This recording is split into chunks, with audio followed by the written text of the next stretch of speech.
What is a good ROAS in Google Ads? It's a common question, but as with many things in paid ads, the answer is not always straightforward. Even though there's no one size fits all answer, I'm going to explain the factors that influence ROAS and help you determine what a good ROAS might be for your business. First things first, there are no inherently good or bad metrics. Metrics are morally neutral. These metrics are simply indicators of where you are now and where you want to be. So, the simplest definition of a good ROAS is one that makes your business profitable. ROAS stands for return on ad spend, and you calculate it by taking your revenue divided by your cost. Confusingly, in Google Ads, there's not a ROAS column. Instead, you're looking for the column called conversion value over cost. A ROAS of 3.6, for example, means that for every dollar you spend on ads, you get $3.60 back in revenue. If ROAS is your primary goal, you might consider using a target ROAS bid strategy.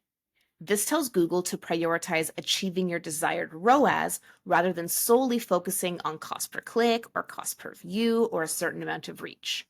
Remember, when setting a target ROAS, you enter it as a percentage. For example, 360%, not 3.6.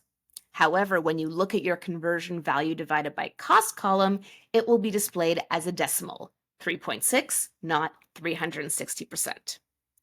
Setting a higher target ROAS or getting a higher actual ROAS might seem like the goal, always, but it can limit your campaign scalability.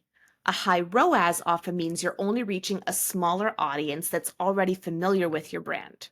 On the other hand, accepting a lower ROAS allows you to reach a wider audience, potentially attracting new customers who may not convert immediately, but could become more valuable to your business in the long run. That's why a sky-high ROAS is not always the goal.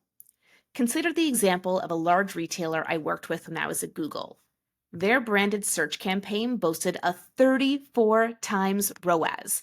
Just think about that. For every dollar they put into that campaign, they got $34 out. And while that may sound amazing, it's not aspirational, in my opinion.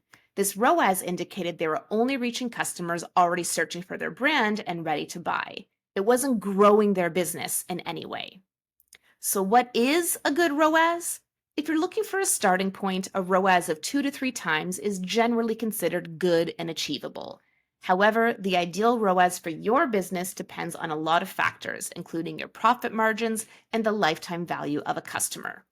To determine your optimal ROAS, consider your profitability goals and the long term value that customers bring to your business. That way, you can set a target ROAS that drives both profitability and growth.